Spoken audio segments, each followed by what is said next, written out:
Welcome to the Old Souls and Seekers podcast, a podcast that transcends the typical personal development journey. You're not new to this. You've read the books, attended the seminars, and perhaps even tried various coaching programs, yet something still feels amiss. Elon and Guy have over 2 decades of relentless searching and $1 million invested in their personal growth quest. Here's the revelation. You're not missing anything. You're not even behind. You might have just been searching in the wrong places. In each episode, we'll uncover the most effective, straightforward practices that have profoundly impacted our lives and the tens of thousands of our clients from all over the world. This is about real, sustainable results for those dedicated to their personal and spiritual growth. So get ready to explore and enjoy the show.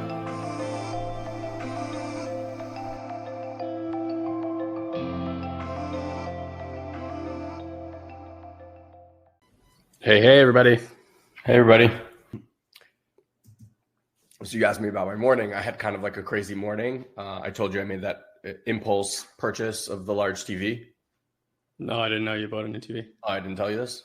No. What did you do? Yeah. This is I'm going to let you guys laugh at me because this is like ridiculous. And I tracked the whole thing, and as it was happening and like the upset in my system, I was like, this is irrational, Elon. This is irrational. But it won. The irrational part won. Let me put you on the big screen while you make fun of yourself. Make fun of myself? Okay. Yeah. So I always just scan to see. I'm a big audio, like video audio guy. Like I love really good home theater and whatever. And I love my setup. And I always check like Black Friday, Best Buy, you know, what they have. Cause it's like 24 month, 0% interest financing. And it's like, whatever. So I was just curious. So they had a 98-inch TSL TV for $2,500, open box. That was a $6,000 TV. Okay. And I was like, wow, that's a really good deal. So I called Best Buy and I'm like, hey, listen, because in my head, I was like, if I can get this down, maybe I can negotiate down to like $2,000. Like I'll go grab this TV right now. It was like 20 minutes up the road.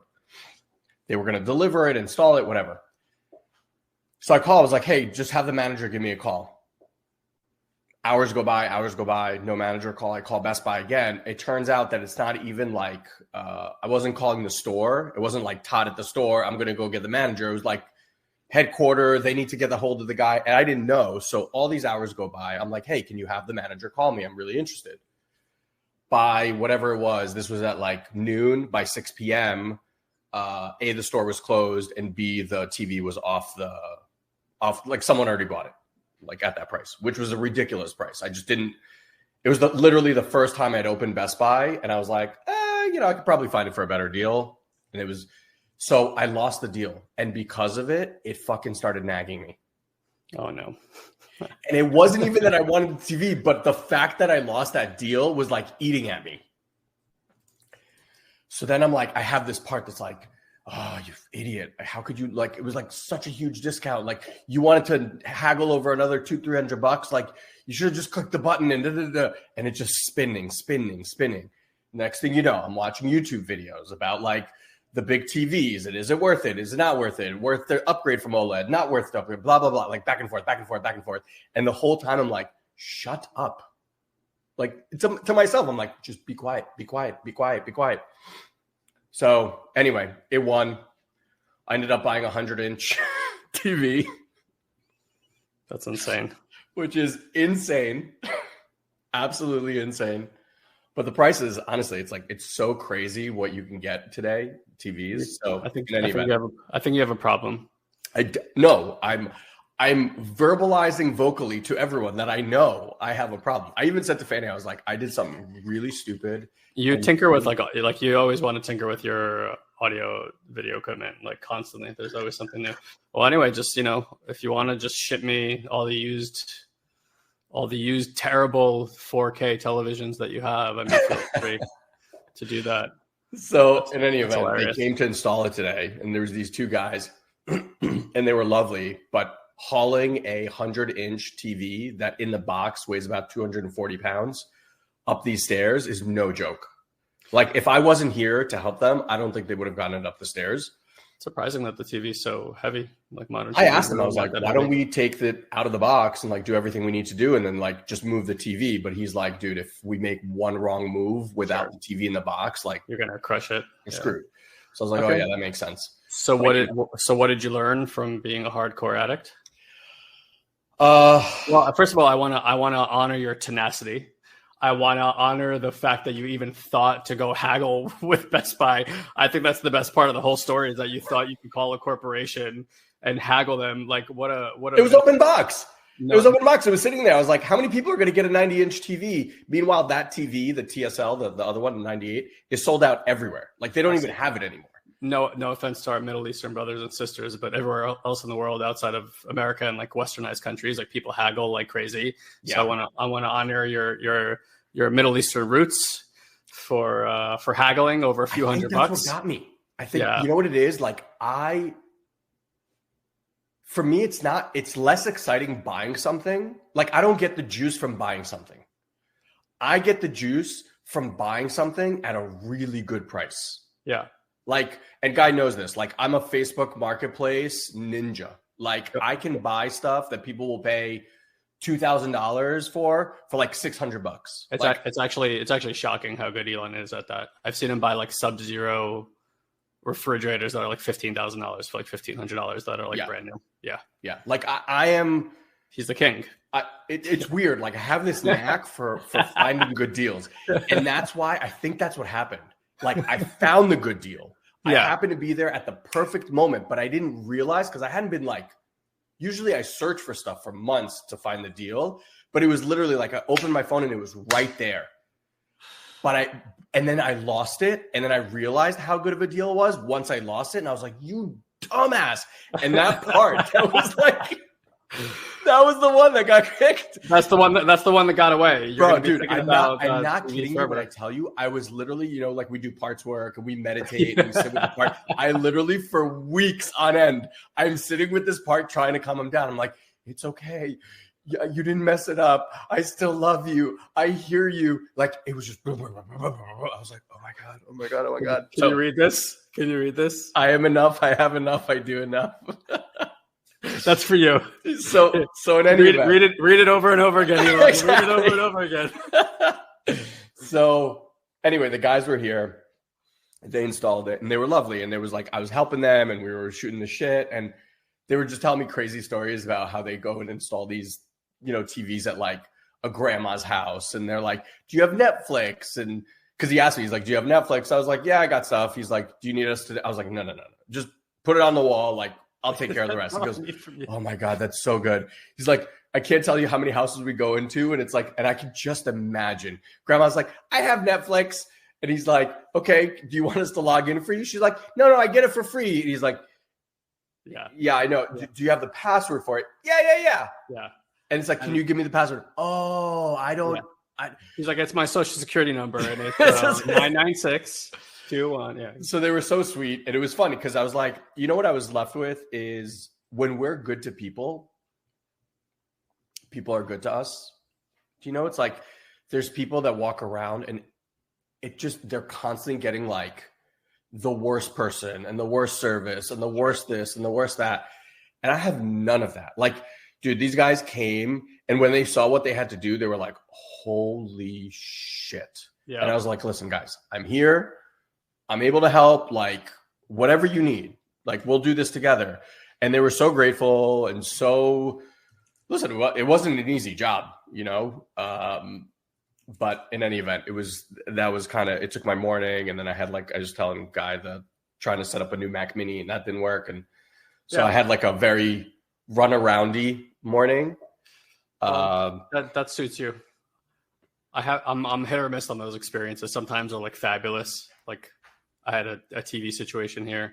Again, we should, I seem like we're not talking about personal development, but all life is personal development. And like I had people come out here like 7 straight times to like fix an issue that they couldn't fix. And they could have just told me that, but the company just refused to take responsibility for this thing. And thank you. Yeah. And it was just the most hilarious thing. I'm like, you guys spent so much time. They sent me 2 new TVs. They switched out the backboard 3 separate times. And every time it was the same issue. And I'm like, guys, just be honest with me. I'm like, this TV, I told from day one, I'm like, I went online, I checked across the board, everybody's reporting that there's an issue. I said, I literally told them, give me a smaller TV that just doesn't have this issue. They refused to replace it. And they spent countless resources, boxes, styrofoam, television screens, just to do it that way. And I'm like, this is corporate talk. It blows my mind. Corporate America blows my mind. Yeah, I'm like, I will take a worse television. I'm like, you just anything that's at that price point or below. I'm like, just send me a different one. We had an issue also, and I'm like, you do realize to send a guy out here 3 times to fix this thing costs you more. I know than what it would to just send someone to like come. We had the same thing with a washing machine. And a washing machine up and down these stairs. Like when I watch guys do this, I know. I was like, you've got to be kidding me. I felt the same way. I felt the same exact way. I'm like, this is just insanity. And eventually I was like, forget it. I will learn to live with the problem. I like literally feel too bad to call you guys again, you know? Yeah. Anyway, well, what's up, everybody? Hopefully that was entertaining. I mean, it's funny, you know, because it's like the smallest things and whatever you put importance on, you know, when you, it's like we're all like little kids and when we don't get our way, there's an element of upset. Yes. I've just kind of learned to go with it and just recognize, you know, whatever's happening is probably for my benefit, however it's going. I don't know about you guys, but like many years ago in like New York and New Jersey, getting pulled over by police officers to hand you out tickets for speeding is like a religion. It's literally how those states make money for the government. And so they make you feel terrible. And the speed limits are hilariously low. Like I drive down like a back country road here in California. And like the speed limit is like 50 miles per hour. And I'm not joking. Like New Jersey still has 50 mile per hour speed limits on highways, which is ridiculously so given, you know, cars capacities today. So when I moved to California, I was like struck by how they don't do that out here at all. Like they just don't pull people over on the side of the road. It's so not normal. But the reason I share that is because growing up, I got pulled over a bunch, right? And it's like this, you got to go through the, sir, do I know why you pulled you over? And it's like, I do, but I don't want to say because then you're going to get angry at me for telling you the truth, right? And but yes, I'm sure I went over your obscenely low speed limit by like 5 miles per hour, and thank you for the $400 ticket that I don't want to pay.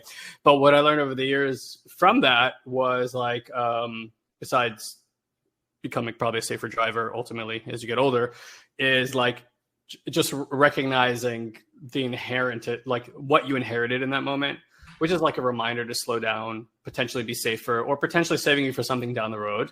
Like life changes in a split second. Yes. You know, for whether it's finding out that you have some kind of condition or a loved one passing away or getting hurt in some particular way or just whatever, right? Like we're all at the helm of not knowing what the next moment of our life is going to bring.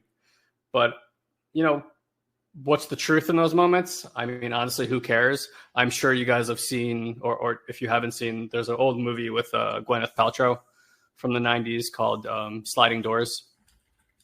And if you don't know the premise in the movie, because to this day, Elon and I will say that's a sliding doors moment. Yeah. And sometimes people don't know what that means. So the premise of the movie is that the movie starts and she's working and she's heading down to, I think it's the Tube in the UK. I think she lives in the UK. And in one version of the movie, she makes it onto the train.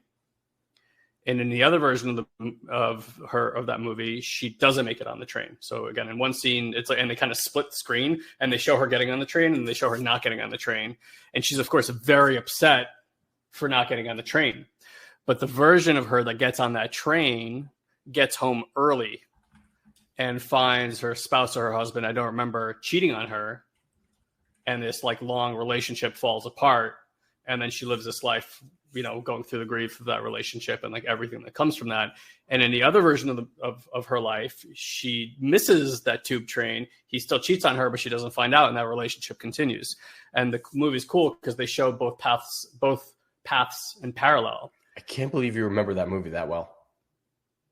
That'd be a good one to rewatch.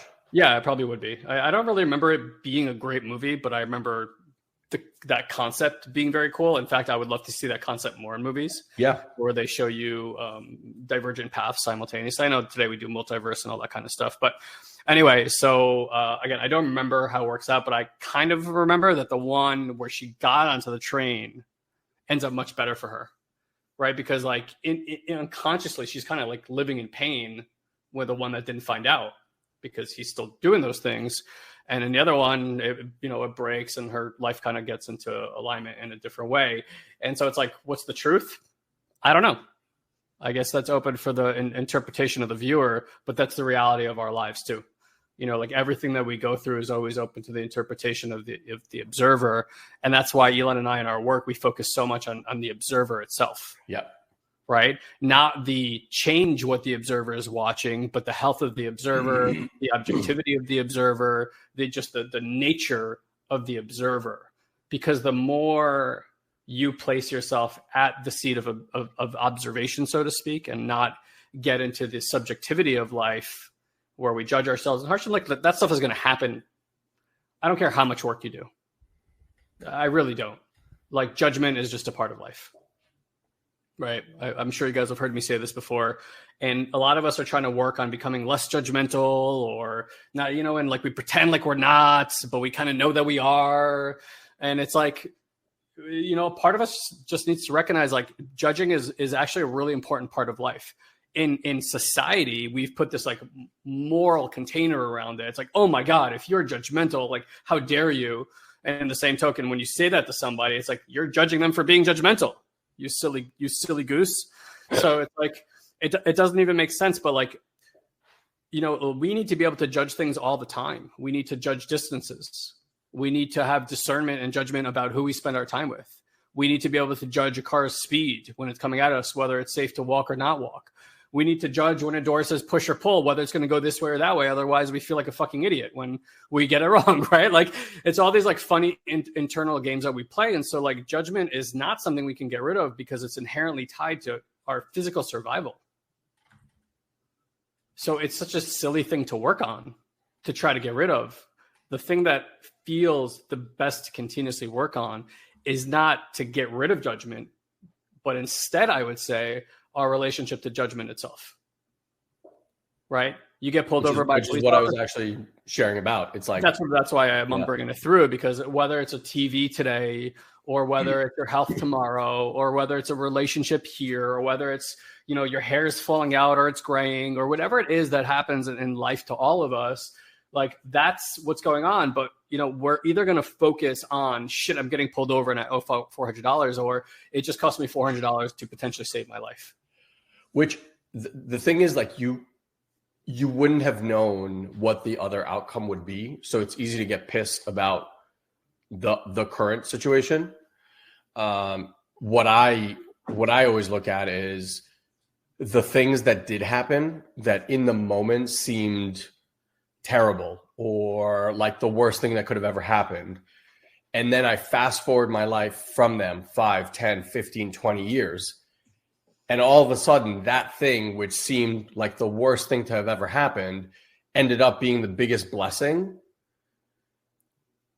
Like the thing that keeps coming to mind is, for those of you that are joining and like don't know much about Guys and I story, in 2010, we lost everything.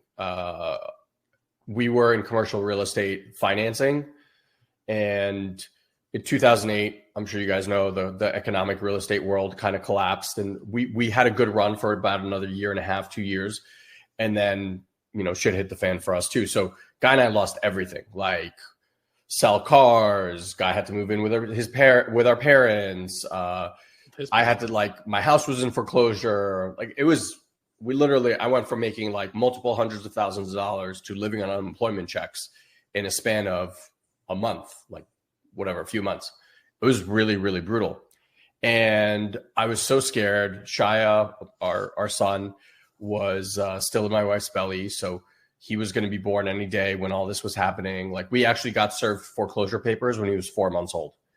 So I really thought we had just bought this amazing, beautiful home where we were going to raise a family and all that stuff. And like everything was falling apart. I didn't know what I was going to do. I didn't know how to make money. Like everything I tried, nothing worked. I mean, it was really, really bad for probably a year and a half, 2 years was really, really bad. And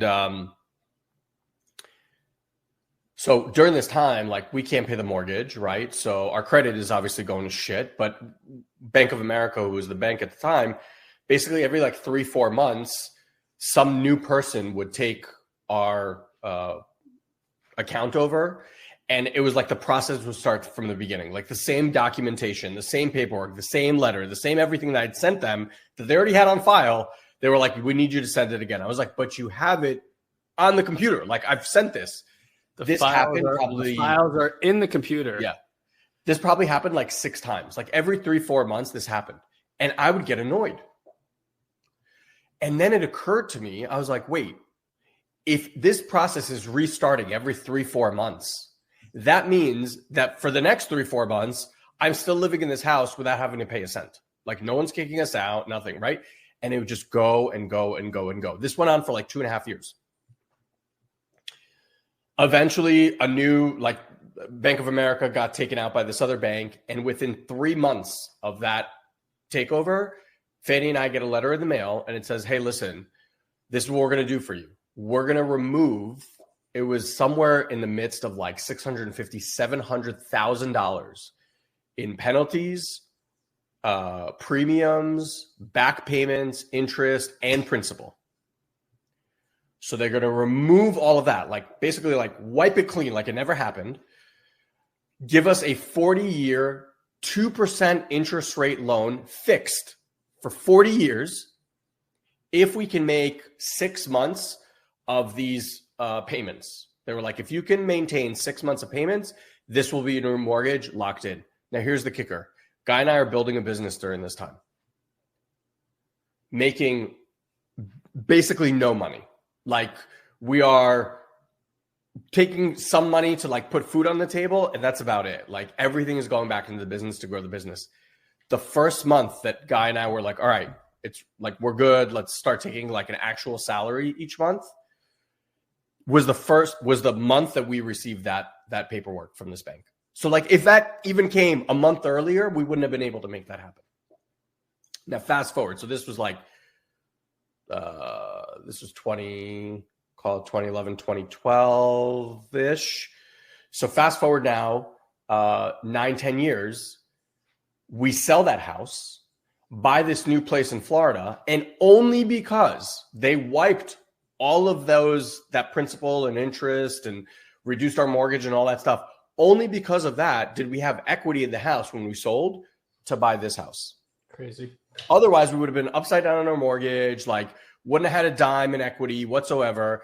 And so I didn't even get to see, like I realized even when we got that mortgage, I was like, oh my God, what an absolute blessing. But trust me, the entire time that this was happening, I wasn't sitting there like counting my blessings. But it wasn't till we moved here that I realized what an actual gift we were given way back then. Are you feeling inspired by these podcasts? Is this approach striking a chord with you? Imagine taking this journey even further with personal coaching from Guy and I, right from your own home on Zoom. Join us at our next live event. They happen quarterly. It's an accessible, cost-effective way to dive deep into these transformative practices, not just theoretically, but experientially. Attendees often share that they've experienced unprecedented levels of peace, support, forgiveness, and awareness. Remember, healing isn't just a mental exercise. It must be felt and released through the body. So here's a special gift just for you, our valued listener. Visit intuitivemind.live and use the coupon code OLDSOUL to receive 25% off your ticket. The Intuitive Mind event is unlike any other. So impactful that many participants return multiple times, some as many as 10, 12, even 15 times. Plus, once you register, we'll immediately send you a recording of a previous event so that you can start practicing right away. Don't miss this opportunity.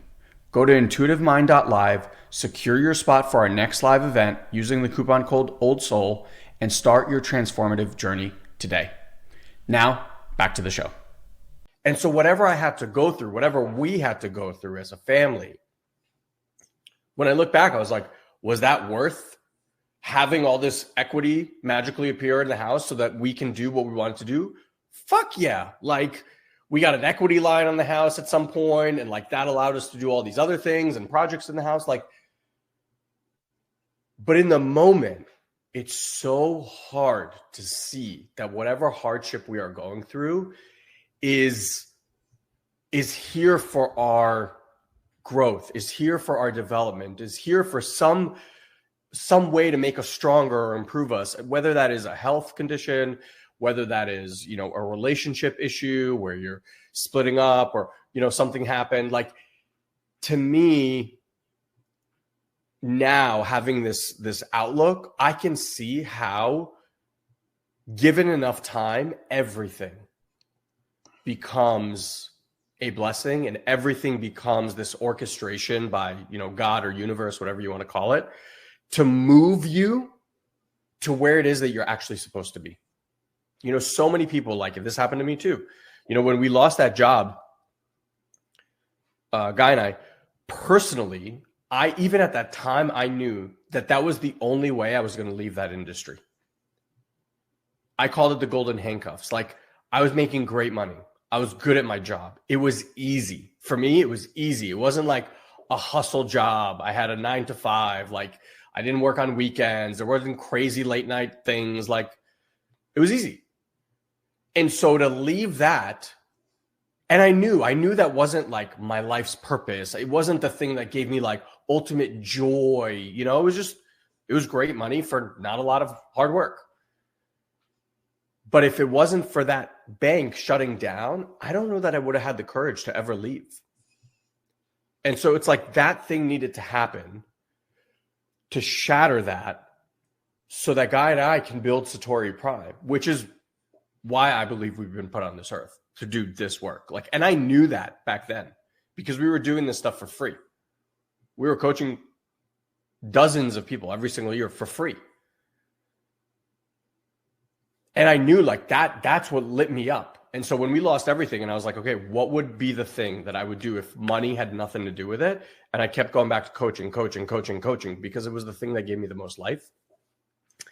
But if I had to make that choice on my own and say, you know what, I'm going to leave this super cushy job to go build this thing, I'm telling you right now, I wouldn't have had the courage to do that. So all that happened, I know, because Guy and I were not on the path that we were supposed to be on. And so the universe or God or whatever you want to call it bumped us and was like, all right, we're going to take a hard right turn, and it's going to be very uncomfortable, but I promise you, like, it will all work out. And the more we've done this, the more we've learned to trust every single thing that shows up.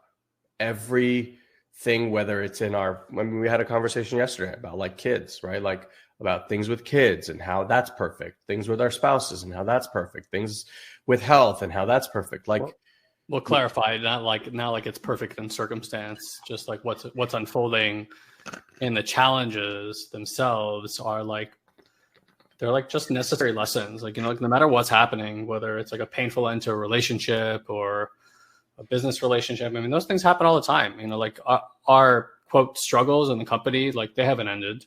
We go through up and down periods. We're still learning all the time how to create more stability, how to generate wealth. I mean, I've made horrible financial decisions over the last 5 years that have put me into very bad situations. And like, you know, a lot of that is just like trying to speed things up, or sometimes even greed or whatever it is. And like, I mean, like real painful lessons, like stuff I wouldn't wish on people. Right.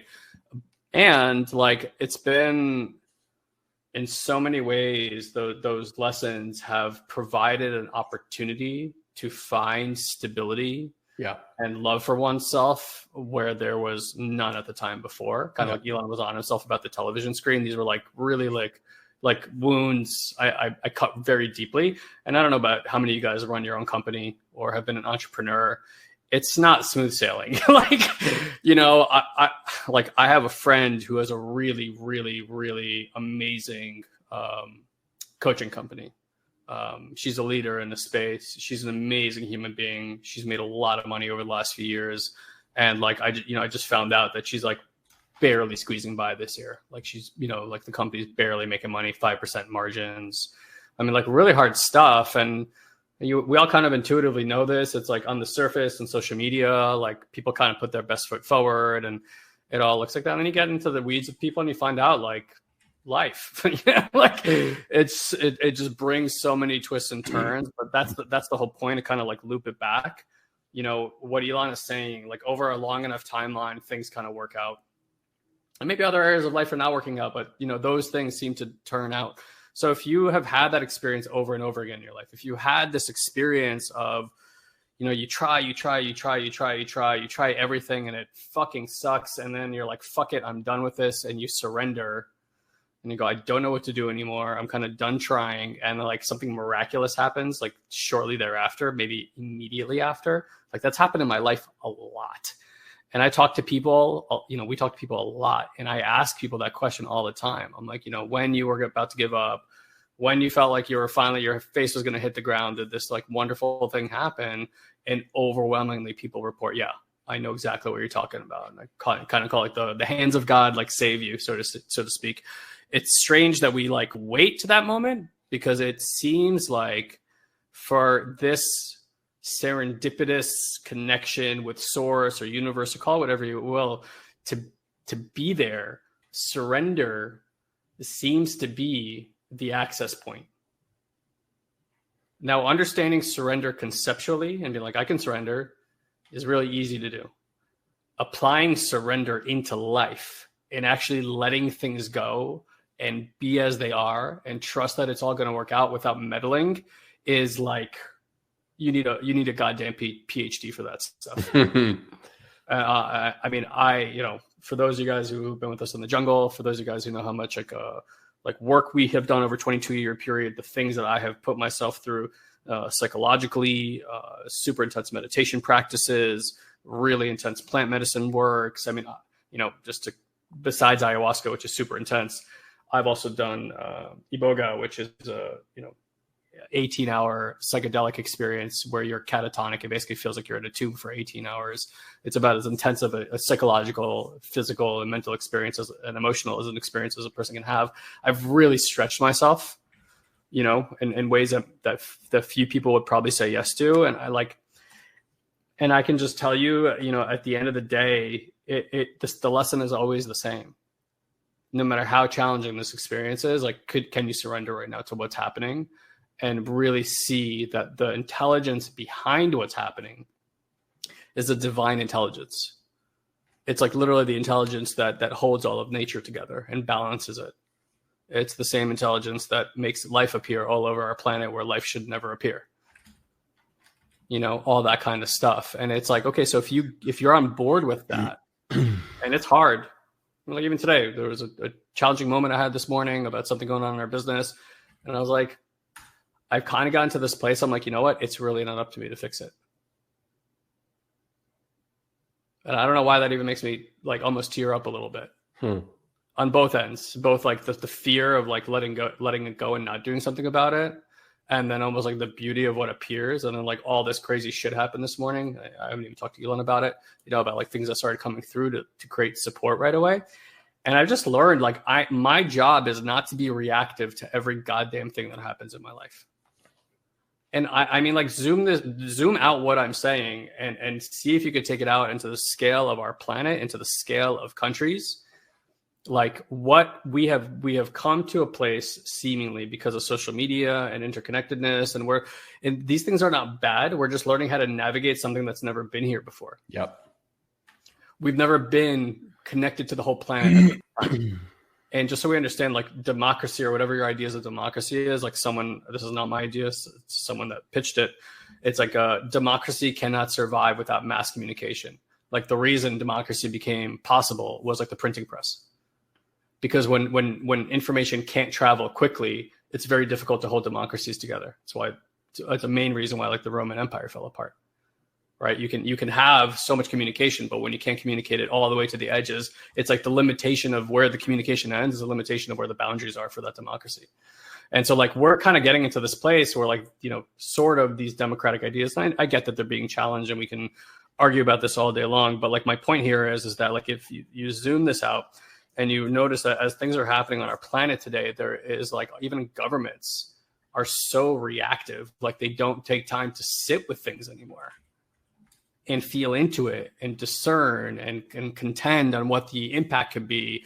Vaccines come out and they don't contend with what the impact can be. Like there's just so much stuff that happens, around COVID, wherever your experience was around that and stuff like that. It's like hyper reactive, so much collateral damage, whether you agree with it or not, right? Like definable collateral damage.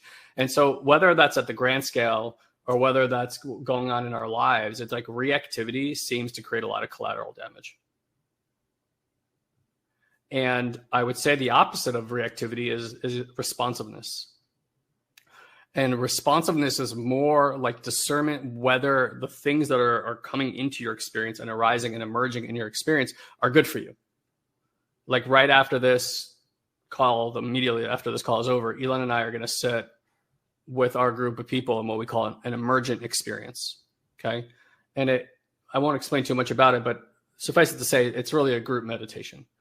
And the key element, the intention behind it is to notice the emergence of our experience of life in the container of a group, because the group field is way more potent and powerful than the singularity, right? Like, of course, it's like putting a bunch of batteries together. If we're all like 9-volt batteries, you put 39-volt batteries in the room, you have 30x the power, right? It's the same thing when you meditate.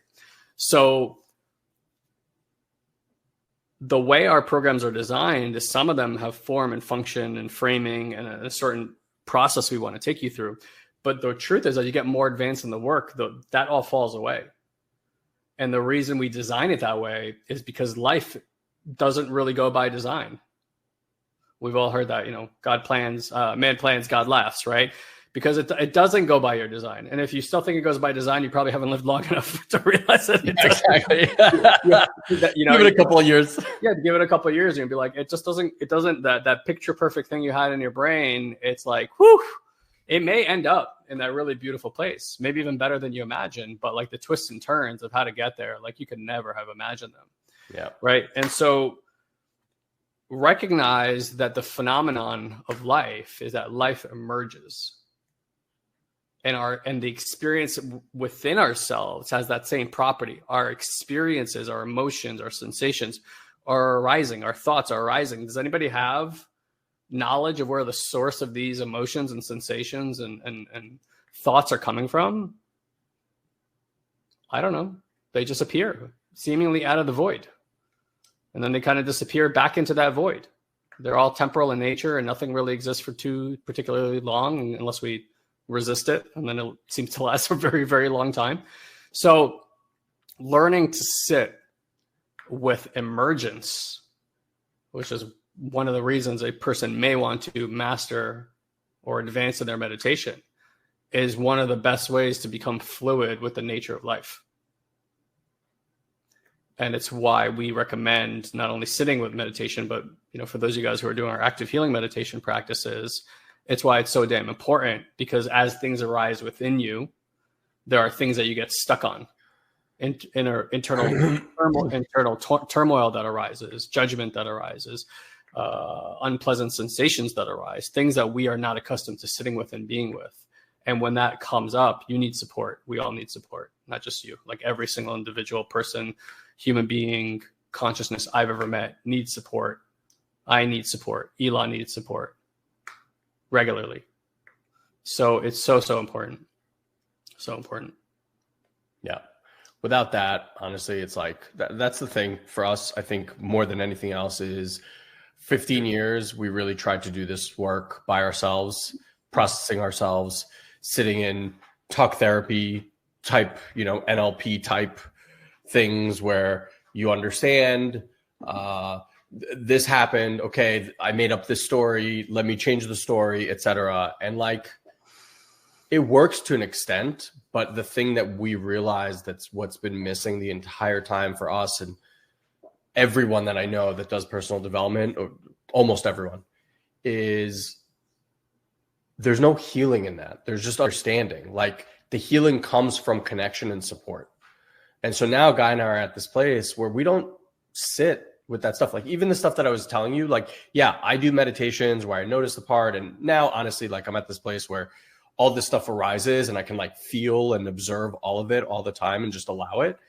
But even that, yeah, I was doing meditations, but a lot of times I'll do like sits with another person and I just presence that part in connection with the other. So I'm like, hey, notice that you're not alone. Notice that there's this other being here offering support.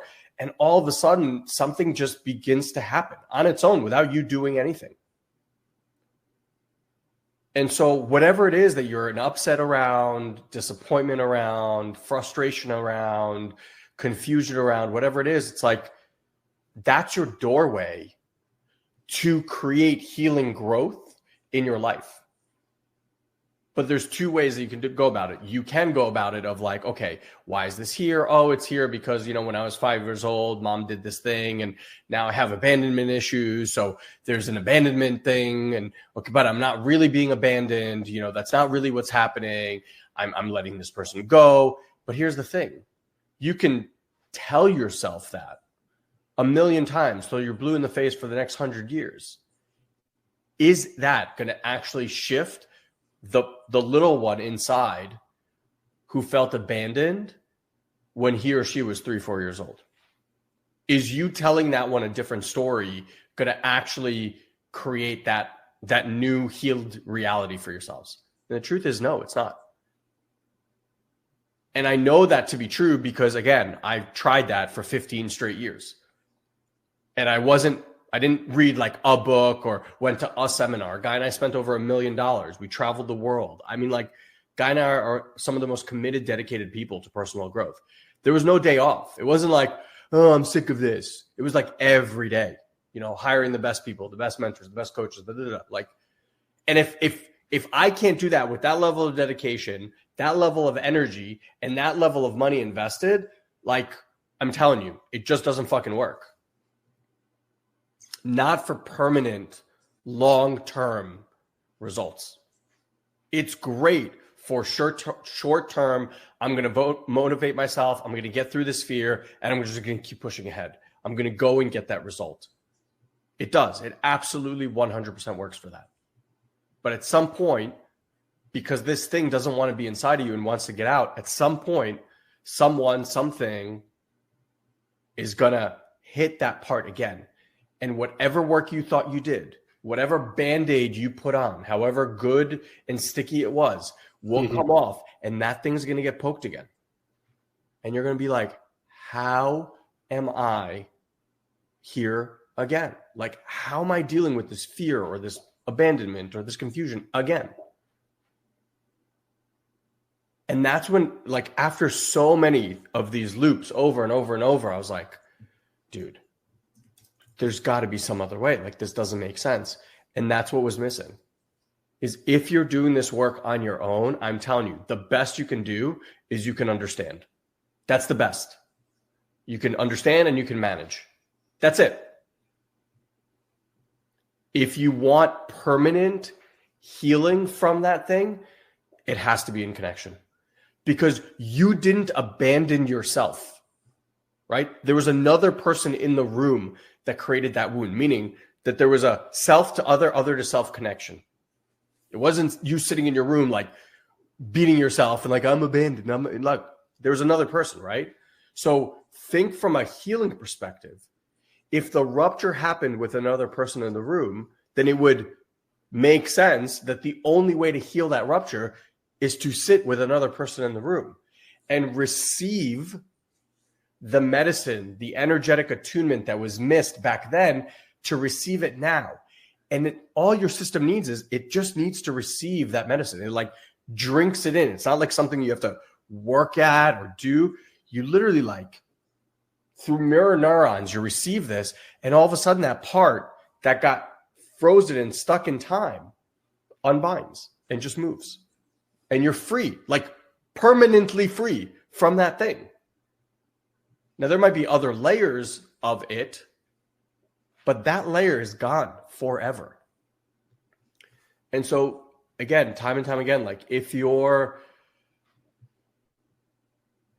if you recognize that you have these struggles of these loops that keep coming through, the place that I'm telling you to look at is, how have I been approaching this? And if there has not been a component of energetic attunement, I mean, sitting with practitioner who has cultivated levels of safety, stability, inner peace in their system, so that you can get that mirror neuron and template it onto your nervous system, you got no shot. So maybe, you're going into the new year. Maybe these are like things that you want to just start looking for internally and asking yourself the question, like, what have I been doing? And if what I've been doing is I've been reading books, I've been watching videos online, I've been trying to educate myself, etc., like, consider that you've gone as far as you can go with that method. And you're not really like, there's not going to be this like special magical book that someone wrote that all of a sudden you're like, oh my God, that's it. It's not. It's connection. Yeah. And if you haven't considered participating in our programs, like a lot of you guys come in and you have our digital programs, like obviously there's only so much we can bring through. We can bring through the practices. We can show you how things work.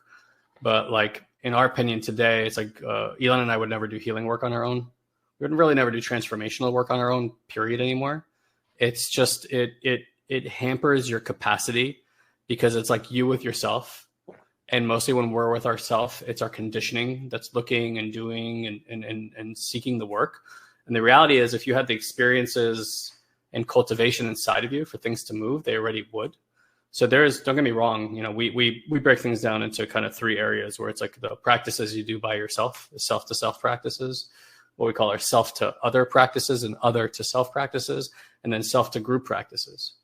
But those last 2, the self-to-other and self-to-group and vice versa, are really where all the juice comes together. Because if you want to enhance your self-to-self practice, you actually need to sit with other people and learn about co-regulation practices. You need to learn and have a direct experience of what it means to have a need met in your nervous system, so that you can cultivate more safety and well-being and safe bonding in your nervous system. And as far as we're concerned, this is what like everybody is lacking on planet Earth, including these 2 guys. Like, it's just not been taught. We have not done it successfully. Your parents didn't know to do it. They weren't taught to do it. So it's like this energetic attunement piece and understanding how our nervous system learns. Not our nervous system does not learn through insight-based reality. You cannot have an insight and heal your nervous system. You could go read some of the most prolific books right now on nervous system healing. Like Gabe, what's his name? Who? Gabe Morte is what I want to say, but that's not his name. No. No, you're not going to get his name. Now you got me. Yeah, I got it. Gabon, right? No. We'll get it. Yeah. Anyway, phenomenal book on nervous system healing and repair. He's clearly having great experiences. We'll remember what the book is called here in a minute. And like I could tell you from Gabor Mate. Thank you. Gabor, yeah. I'm like, Gabor. I'm like, I should know as a fellow Israeli, right? Gabor Mate, like, phenomenal book. Really beautiful. The Myth of Normal. Yeah, really beautiful book that outlines healing practices and healing. And I'm reading it as an advanced practitioner. And I could tell you that there's nothing in that book at all that explains how to do that. And then, Michael Singer's Untethered Soul, amazing book, incredible book. Just talks the talk, knows what he's talking about. There's zero access to anything he's talking about by reading that book. Because you can't have an insight that translates to your nervous system working differently. And if you can, please correct me, because I have yet to find an experience that does that. I have had, like Elon said, tastes of something from doing really intense personal development work for about 15 years, but not sustainable. What I always say personal development work and mindset work has done for me is it made me very aware and it made me a very good manager of myself. It helped me cope with very intense experiences, and it allowed me to take action when I was afraid by overriding what I was feeling, to be honest, which to me, from where I look at it today, can actually be a bit of a danger. Because you put yourself in this illusionary perception that you could be successful, and you can by doing that. And I swear to God, that's pretty much all Tony Robbins teaches, because he's like, you're in this state. He's like, here's how you change your state. Yeah. So there's yeah, exactly. Like one of my wife's sister has a 13-year-old boy who just turned 13, and he just did Tony Robbins' course. So I'm not against people having experiences like that. I think they're great. And like, whatever you can do to challenge yourself, stretch yourself, notice new things, fine. But in the inability to acknowledge what's going on internally and having discernment about that, and then trying to change it forcefully or overriding it, what you're basically telling that little boy and girl inside is, you're not okay the way that you are. This adult is going to go over here. Bye-bye. And so your inside is collapsing while your brain's like, I got this. And for a while, that's going to feel good, because it's going to feel like you figured something out. It's going to feel like you have a control of something. You know how to be successful. And by the way, again, Elon and I did very successful things from that lens. We taught that from stages for years, mostly because we didn't know any better. And then eventually we got to a place, as I'm sure many of you have, and if you've spoken to Elon or anybody else from the team, where it's like this growing frustration builds inside, where it's like, yeah, I have all this awareness, but inside I feel the same. That fear is the same. I still don't feel safe. My relationships are still this like whirlwind, like, all that kind of stuff, because all of that is coming from your unconscious. It's coming from your autonomic nervous system. It's just the automatic responses that we all have based on the experiences we had and the way that trauma got, threaded into the system.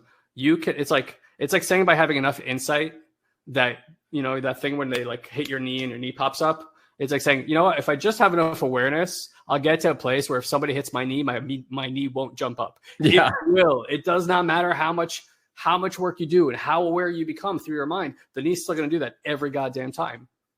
It is a survival mechanism of our body. It's why that thing happens. There's a very thin band over there. And if your knee didn't pop up when somebody hit it with a hammer, your knee would actually tear over there. That's why the knee pops up. It's literally a survival mechanism.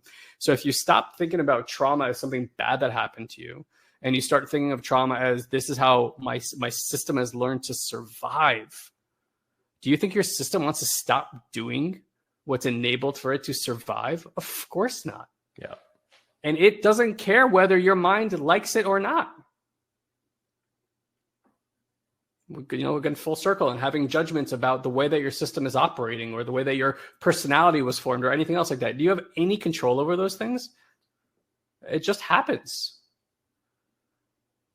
So when you operate from that fear, when you operate from that lack of safety, even with the best of awareness or the best of intentions, what's generating the outcome, what's generating the action that you're taking is still that fear, even if you've learned how to override it.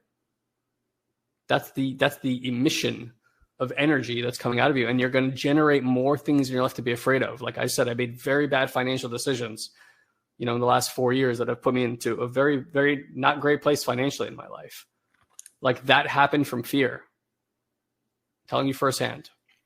I was very afraid of where my life was going financially. I did all these very risky things, and it put me into a much, much worse place. So like I've really had to learn, and it's been a lesson that's been very ingrained in me over the last 18 months. I had to test very carefully for my system what it was like to not take action all the time that seemed appropriate, like it was going to fix things, when I had 30 plus years of evidence that all it ever did was make my life harder. But it's like this drug addict that tells you, just give me one more chance. I'll do it and I'll fix it this time. And then you do it and you trust it and you become hopeful. You're like, I believe in you. I believe in you. And it's like, boom, big bomb lands again. And like, that's the autonomic stuff. And it's so hard to catch because it's like the water that you swim in, right? It's the air that you breathe. You cannot see. And so that stuff, just the way out of that, the way through that, really not the way out, but the way through that is to cultivate safety in the nervous system again. Because the nervous system will not stop doing those things until it feels safe, because that's the unmet need. Something didn't feel safe when you were a kid. That's what trauma is. It's a moment of a lack of safety. And then you start spinning because something has to come forward and figure out how to create safety. And we're all looping in that thing. And it's like we never moved on. And so when you start to cultivate safety, those aspects of you can finally say, okay, I got my need met. I can finally let go. I can finally trust again. I can finally surrender. I can finally reconnect to source and divine, right? I can do all these things. And that's what this work is really about. It's about letting go of all these things. It's about, I would say it's not about addition. It's about subtraction. So, if you're sitting on the sidelines and you're trying to figure all this out on your own, we can tell you how that's going to go. You can try it. But like Elon said, over $1 million invested. We've run the gamut of experiences. So if you can take our word for it, you are going to move incremental when you could be moving quantum. Like what insights will bring you to in 10 or 15 years, you could probably do it here in about 30 days if you actually did some nervous system regulation work. And that can only be done in community, as far as we can tell, with a team of people around you, by garnering good, safe bond relationships and teaching yourself how to cultivate safety in the nervous system, well-being in the nervous system, safe bonding in the nervous system. And then your life is bound to change. Does that mean you're going to be rich and everything's going to work out for you? Of course not. Life happens. Life. I'm like, fucking welcome to life. It's going to have twists and turns, but the person who meets that life is going to have more of a sense of unconditional love for the circumstances in it regularly. And if you really want to end your suffering, recognize that whatever arises within you, if it's not immediately met with compassion, leads to suffering in your life. I'll say that again. If what arises within you, sensations, thoughts, emotions, is not immediately met with compassion, then what you're left with is suffering. And so if you want to reduce or remove suffering in your life, then the inner eye that's watching all these experiences needs to cultivate safety so that compassion naturally arises. And this is how we free ourselves. This is how we end suffering individually. It's how we end suffering at the level of society. It's how we change governance. It's how we change the planet. And if you want a peaceful planet, then it's a 1-to-1 game of each and every person coming to a place of safety. Otherwise, you will continue to see overreactions from governments. You'll continue to see wars and things like that, because all that stuff is sourced from people not feeling safe. It's as simple as that. So I highly recommend, if you haven't checked out at least our level 1 work, you can put yourself into that on your own, soulsandseekers.com/level 1, the number 1, or just look in the top right there. You can click on it, check it out. You can enroll yourself. And if you really want to get into the weeds with Elon and myself, then you definitely want to look at level 2 or level 3. If you want to do that, then you want to speak to Elon directly. And you can do that by going to soulsandseekers.com/Elon. There is a $111 deposit to get on his calendar. Please do not use this if you've already had a conversation with him as a means to get coaching from him. But that deposit is just there. Yeah, so you got to be your first time. And that $111 there is just to secure that you show up and, don't decide not to show up last minute on Elon. So that money will be earned. Otherwise, you can use that $111 to put towards either one of our programs. So we'll just credit that back to you if and when you decide to join any of these programs. Okay.